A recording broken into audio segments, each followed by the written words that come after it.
Sometimes we forget why. To any haters saying that this won't work and that it's not easy to get a win in Season 7, but chill, because you don't even know what it is yet. But yes, it has to do with a certain flying object in Fortnite, and no, I'm not talking about balloons. Epic is going to have to do something about this because it's almost too easy to win. But anyway, get your notepad out and start taking those notes, because here is how you do it. First, start by landing any one of these 13 spots. They're everywhere, and no matter which way the battle pass is coming from, you can dive on one and leave before anybody can even get close to you, especially if you land at the spots where there are more than one plane. So you really have like 8 good choices for landing. Now, if you want to fight and light up as many people as you can, go ahead, take a plane, drive over one of the main hot drop areas, but try to avoid the bigger places like Tilted, since your plane can only take so much damage. You don't need guns, you don't need shields or ammo, you don't need any of that stuff, because you can just fly over and fly through and shoot the entire time. And if anything gets scary, then just hit that boost button, do a few barrel rolls, and get out of there. But we're not trying to get eliminations in this video. Nope, we want the wins, and we want the easiest wins we can get. Epic took our hiding in a bush until the end of the game strat, and then they basically put a gun on it and made it fly. All right, so once you get in a plane, feel free to fly way high over any major landing spots. Take a peek at all the fighting those guys are doing down there, and they're just making your win even easier. Don't shoot or anything. It's not even needed. Just go up as high as you can. If your plane stalls out, just wait for it to tip forward and then start it up again. Hit the boost. Keep going back higher. Now, these next steps are super important to making sure you get the win. So write these down, screenshot this video or whatever, just in case you forget them. I call these rules the 4 keys to success in Fortnite Season 7. All right, yeah, it's a little exaggerated, because how are you supposed to win if you don't even have a weapon or shield? But here's the thing. I haven't ever not been in the top 10 when doing this, and most of the time I'm in the top 3 or 4 when I actually have to get out of the plane and try to win. So yes, at some point in the game, since you're flying over everything, you can see where all the loot is. Just stop real quick, grab some loot if it's worth it, or even fly to where you know nobody looted during that game and make a quick pit stop. No pun intended, because we stopped at the racetrack since nobody looted it and got everything we needed without having to worry about dying in an early game battle. You can travel across the map in like 20 seconds. You can stop, loot anywhere, or just gun down a single ground walker, especially if they're a noob, and take all their loot, and that's it. You're pretty much ready for late game. Now, here's another thing that makes the plane so strong. Let's say you're flying around, mind your own business as you should be doing to get the easiest win ever, but somebody actually starts shooting at you.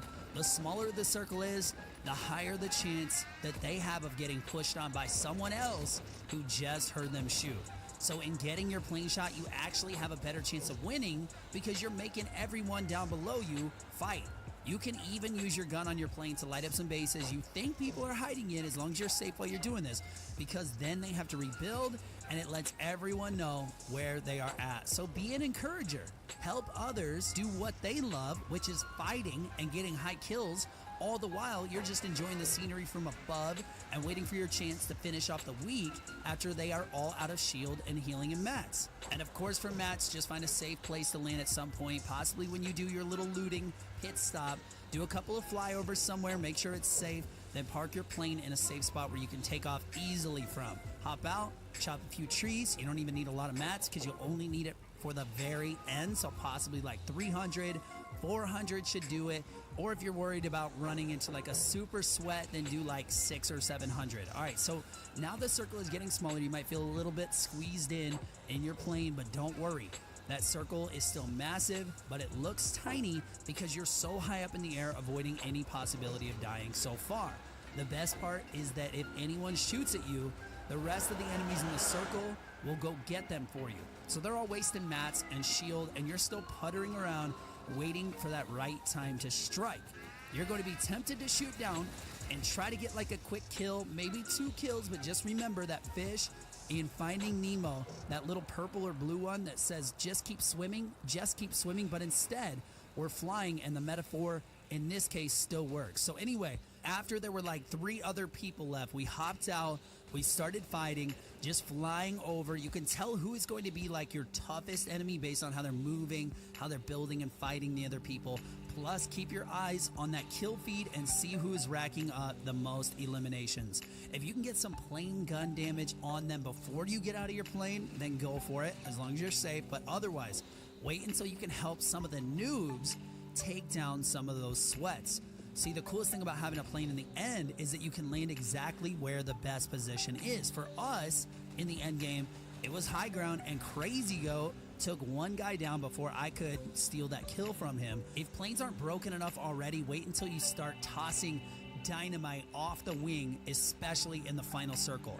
I all their mats on trying to build cover. Another pro tip, if you can pair your dynamite with a minigun, you have a recipe for some serious saltiness for the last few guys you have to take down. So with 2 people left, I pull out the other broken item that I have in my loadout, the Deagle, and I just start plugging away on this guy's walls. Eventually, I get a finisher on him. I can't imagine this guy was very happy with me. But again, I'm trying to get an easy win here, so why would I use something other than a Deagle? Without my plane, I felt a little bit out of my comfort zone, so it's a good thing the last guy got killed in the storm in some weird bug that lagged me out for like 3 seconds. But that's it. I got the win.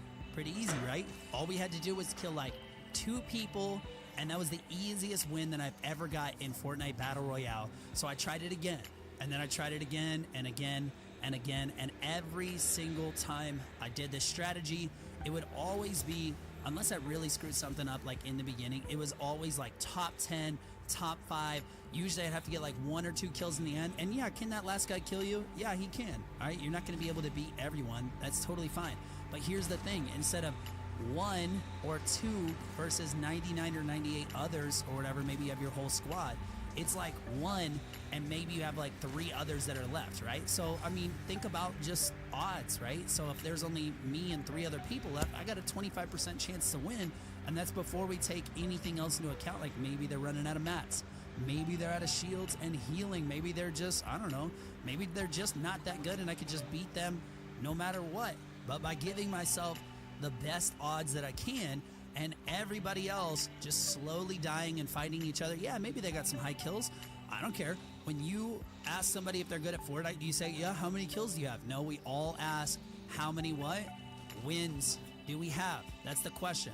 So if you want to sneak a few wins in, show off to your friends, then don't show them this video, because we're trying to keep it as low views as we can, because I don't want this secret getting out, okay? Don't share this video or like it, and don't subscribe to my channel either.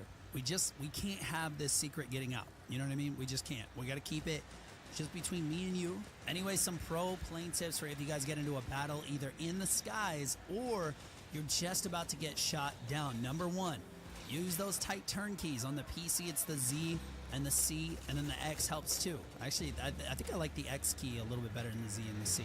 But anyways, those barrel rolls, they're pretty good too, but the tight turns left and right and swapping those back and forth like real fast is the best way that I've seen to avoid getting shot, since a lot of people aren't good at leading shots when you're up in the air and you're moving that fast. Tip number 2 is always avoid someone landing on your plane, because if they get on your wings, then they can shoot you pretty quick, right? I haven't pulled this off yet, but apparently barrel rolling into somebody trying to land on your wing will do some big damage to them and might even kill them. But mainly, it makes it a lot harder for them to time their use key to land on your plane. So definitely barrel roll if you see someone landing close to you. Tip number 3, don't be afraid to dive down and swoop low if you need to around buildings and mountains if things are getting just a little bit spicy. You don't want to just like fly straight up if you're getting targeted, because even if they are hitting like even 1 in every 5 of their shots, that damage is going to add up, and you can't lose your plane, because then you actually have to like fight and stuff, and we're trying to avoid that, at least in this case. So anyways, hit like and subscribe, guys. Use my creator code to help a teacher out, and maybe I can even do full-time YouTube like soon. I don't know when, or even if I ever want to do it, but help a teacher out, all right? Besides all that, you guys can follow my socials if you want to click the links in the description. I honestly hope, though, that Epic fixes this soon, because it's way too easy to get a win. Planes are like just too strong right now. Shout out to Crazy Goat for doing these crazy ideas with me. And make sure you guys hit the bell so you know when all my new Fortnite videos are coming out. Thank you guys for all the love and support you're giving me. And even though I don't feel like I'm anything really like special or anything like that, you guys definitely make me feel like it. I think anybody who knows me knows that I'm still like just me. It doesn't matter if I'm at like 500 subs or 500,000, which we just passed up, or just not even doing YouTube at all. I'm still just me. So thank you guys for letting me do this and live out this dream for me and my family. Thanks for watching.